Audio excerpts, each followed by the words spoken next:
Welcome to the Worldly Show. Here with your host, Elizabeth, Sarah, Lauren, Spencer. And this season's episodes of Voices of the Worldly, featuring the Idiots Unleashed series. Backed by popular demand, these folks bring their own brand of hilarious and outrageous commentary. So please, sit back and enjoy the show. You are here with Elizabeth, Sarah, Lauren, Spencer, hailing from England, and with me is the Worldly Show's brilliant broadcast technician, Mitzi Banks. Ms. Banks comes to us from Bel Air, California. This is the place where we bring you the world-famous talk show, Voices of the Worldly. We've scoured the globe to find just the right people to have their voices heard and whose opinions, while seemingly universal, are in fact quite unique. They bring their own brand, unlike any other, as you will soon hear. Now, while they are quite serious about giving us their opinions, we are quite seriously being amused by their idiocy. So much so that we call this specially selected panel Idiots Unleashed. The added twist is that they don't realize that they are simply here for our entertainment, so please don't spoil the secret. Also, please note the following advisory. The Worldly Show has no control over our panel members' commentary, which may contain profanity and subject matter that some may find offensive, so do listen at your own risk. Now, with that said, let's meet some of these panel members and listen as they share a bit about themselves. So first up, we have Wally from South Dakota. So, Wally, is it? No, my name is Wally, and I was born in South Dakota. I think I might have actually been born in a cornfield itself. I don't even have a last name. I basically wander the world like David Carradine did in that show. What I do know is that in South Dakota we have lots of cornfields, we have a house one every 10 miles, and we have tornadoes. These are the things that I'm very certain of in South Dakota. So, Wally, what is your purpose for being on this panel? What expert advice can you offer us? Well, what I can offer you is that life isn't exciting everywhere that you go. Sometimes you have some people that have simple life. Like I can tell you, for example, that sometimes to scare people I put on a scarecrow outfit and I walk out into the middle of the street and wave my arms. And does that serve a purpose with your people that are only one every 10 miles? No, it really doesn't, but it's pretty goddamn funny when it happens. Okay, so Wally, what did you do before you were wearing scarecrow costumes and running the cornfields? Well, as for most people in South Dakota, I really had no purpose. I'd just like to reiterate that the views expressed by our panel members are in fact those of the panel members and not of the Worldly Show or its host. So Wally, what else can you tell us about South Dakota? Well, what I can tell you is that most of the women there are fat and don't have much teeth. Sometimes attractive women will come and they'll be scared away because most of the fat people want to eat them. Well, do you think it's your scarecrow that's scaring them away? No, I really don't think it's the scarecrow because people know that there is no such thing as a scarecrow. It's just a costume. But it throws them off and it scares them away a little bit, I bet. But why do you want them to scare away? Well, I want to scare them away because most people don't belong there. It's just you. You just prefer complete isolation. If I were able to stay in my cornfield in my little tiny shack and be sealed off from the rest of the world, that'd be fine. But the only reason I came out of hiding to go into this show is because I need some money to buy some groceries that I have not bought in a long time. So it's purely financial reasons that you're here joining us? It mostly is, because that's the most reasons why most people in South Dakota speak. Well, you speak a lot about South Dakota. What do you know about North Dakota? What I know about North Dakota is it's the same thing, just a separate name because they were too lazy to figure it out at the time. Oh, well, isn't that where one of ours, as in the United States, Mount Rushmore is over there in one of the Dakotas, right? Oh, yes, you have Mount Rushmore, and I think that that meant a lot to the United States about 100 years ago. And you don't think it has any value now? It has no value now because all that really matters is money, I think. But doesn't that bring in, like, tourist dollars or something? Tourists really don't bring in much money because most of them just go there to drive through. They just drive through on their way to where? They drive through the state to go to another state. Well, obviously, but do they know what state they're going to? What most of them actually go north to go to Canada. Okay, they're actually not even U.S. citizens then. They're just on their way home. Is that it? And most of the smart people are not. So you kind of have a pessimistic view of people, it sounds like. Oh, I really do. I learned a long time ago that most people are disappointing. I've learned that living off the grid is it's a way of solitude. I really don't like to see people, but unfortunately, once every 2 years, I have to come out and go make a run and get more canned goods to put aside my shelter before the apocalypse happens. So you're kind of a survivalist then, are you? That's the way I've been for a long time. As you can see, I don't even know my last fucking name, so I guess I've never really had much of an identity, I guess. So you really don't actually interact with the society in general? No, not really. I come out when I have to. Sometimes there's people that try and poke around, and I have to find, some ways to get rid of them. That's why I have my scarecrow costume. Is it just a scarecrow you use? Well, truth be told, I have some other methods too, but I'm not really sure if I can talk about them. No, you probably shouldn't at this point. I probably shouldn't, because the people that I really interact with, sometimes they don't find their way out of the field, if you know what I mean. No, I actually don't know what you mean, and I really don't want to, but thank you for that anyway. Do I have to fucking spell it out for you? No, I don't think you do. Oh, great, thank you. Okay, well, thank you, Wally. I'm very curious to see how you're going to be contributing to this panel. Well, I'll contribute by telling you about how fucking simple-minded everyone else is, and about how great I actually am, because I found a way to be happy with next to nothing. So you're off the grid then? Oh, I'm completely off the grid, you see. Well, you found your way over here. Well, I did, because I heard that there was a show that needed some panels, and I actually do have something called a radio. I'm off the grid. It doesn't mean I'm stupid. Well, I never insinuated that you were stupid, Wally. I would hope not, because I'll put the scarecrow costume on and show you too. Well, thank you, Wally. Thank you. I didn't bring it with me because I lied. I actually don't have the costume with me. I didn't bring it with me. The people at the airport wouldn't have liked that very much. And since I only ride on a plane once every 10 years, I wanted it to be a special time. Well, speaking of the airport, there's been quite a few changes in the last 10, 15 years on security and such. Did you have anything to share with us about what you might have experienced there? Well, in case you're wondering, I do know that 9/11 happened. I do know that it changed a lot about aviation. I do know that it also increased the prices of tickets. I remember a long time ago it used to only be $100. Now it's about $500, and I don't know why, because these Jew bastards already make billions of dollars as it is. Oh, okay, so you do know something about society then with your comment, Jew bastards. Well, most people that like to get money out of people like that are kiking bastards, don't you think? No, I don't really have an opinion on that. I like to hear the opinions of the panel members. No, it's mostly just opinion, not just, it's a phrase. Last time I checked, we still have phrases in the United States, don't we? Yeah, I believe we're allowed those. Well, when people try and fuck people in the ass like that, I usually call it kiking. So, I'm curious to know, do you have a bank account? Like, how are you going to accept the payment from this show? Oh, I usually accept gold coins like the fucking leprechauns give me. Of course I take money. I don't know why you're laughing at me. You're supposed to be a professional. And here you are laughing at me and pointing, and that little whore in the Sir, corner, I'm not she's actually probably pointing. I'm not too. actually pointing. I'm just I'm utilising the Are you equipment. pointing for the real producer to come over and get me away? No, there is. Well, this is a new show. We're not highly budgeted at this time, so we don't have an entire staff. We just have Mitzi here and myself, and we're actually doing the best we can, but thank you anyway. Well, it's pretty clear to see if you have just a blonde here in the corner that doesn't really talk much. I don't know what her purpose is either. She's our brilliant broadcast technician, and she handles most all of the technical aspects of this show. Well, would you let me take her home for a weekend? I could show her brilliance, huh? I think you would need to discuss that with her. All right, yeah, then. I think she's... Oh, that's fine, because, from where I come from, most of the people are just fat.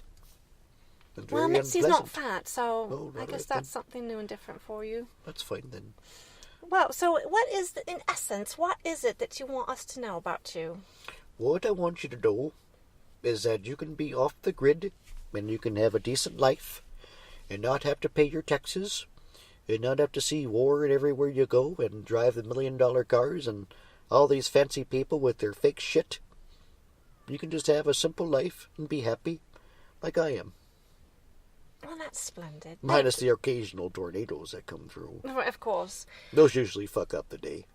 Well, I'm sorry to hear that. Yes, they do. But, the corn is nice and majestic, though. Majestic. Just like in the movie Children of the Corn. I'm sure you've seen it. I used to watch movies a lot. I have heard of it, but I'm afraid I haven't actually seen it. I don't particularly care Well, for then I guess that would consider you uncultured, wouldn't it?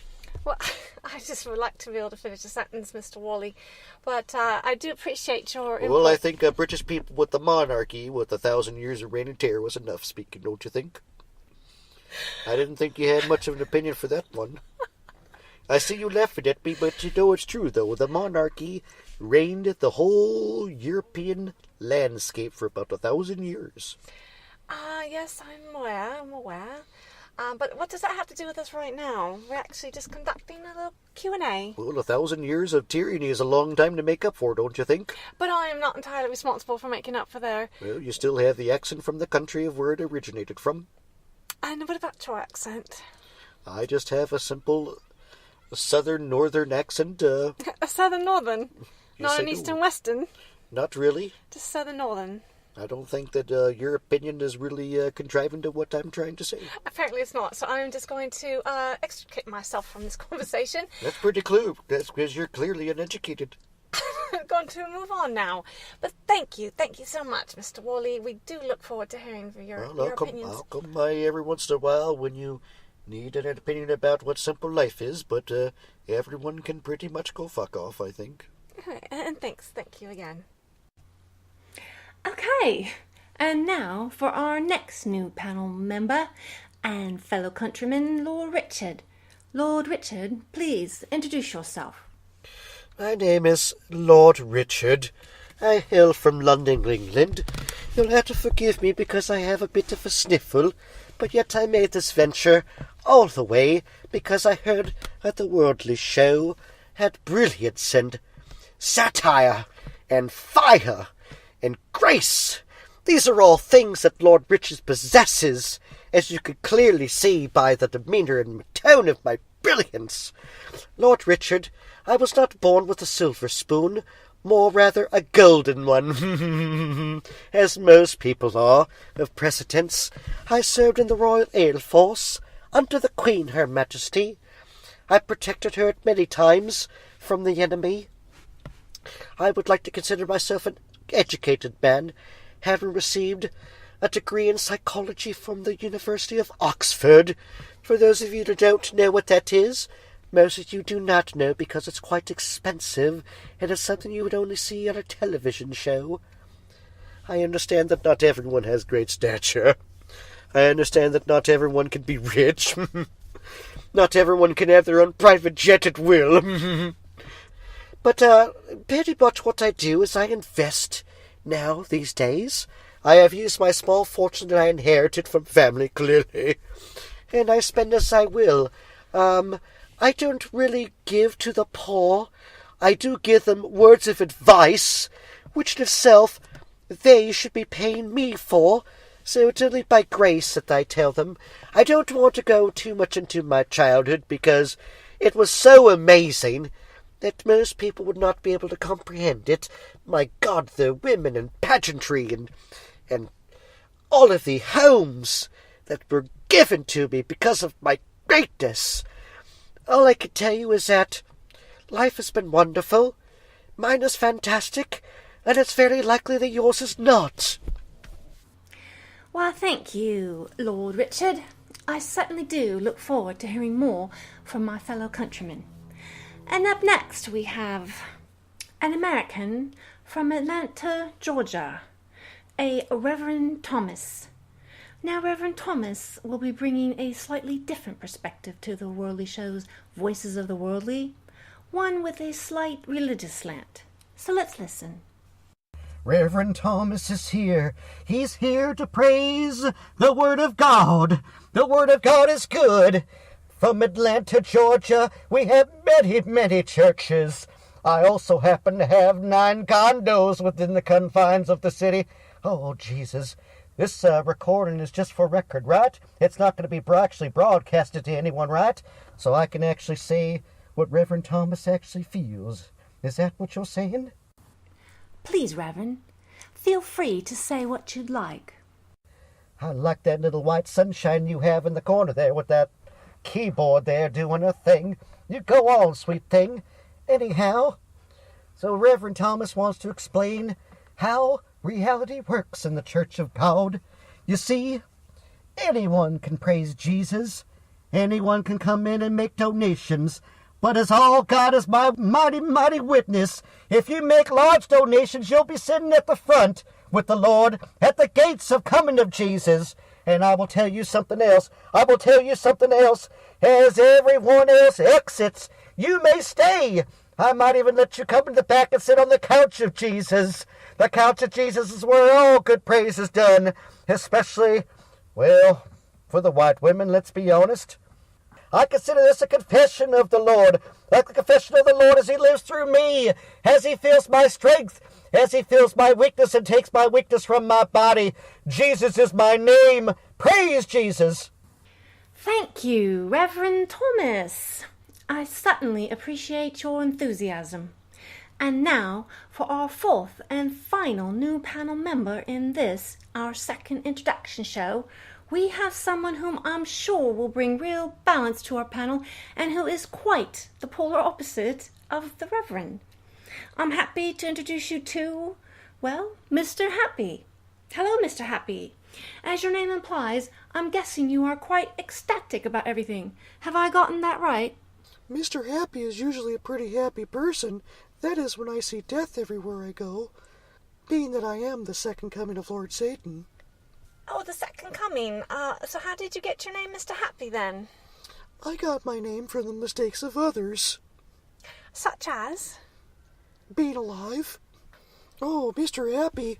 Mr. Happy is really happy when there's wars everywhere because he gets to see nothing but death. Jesus Christ wants to save people.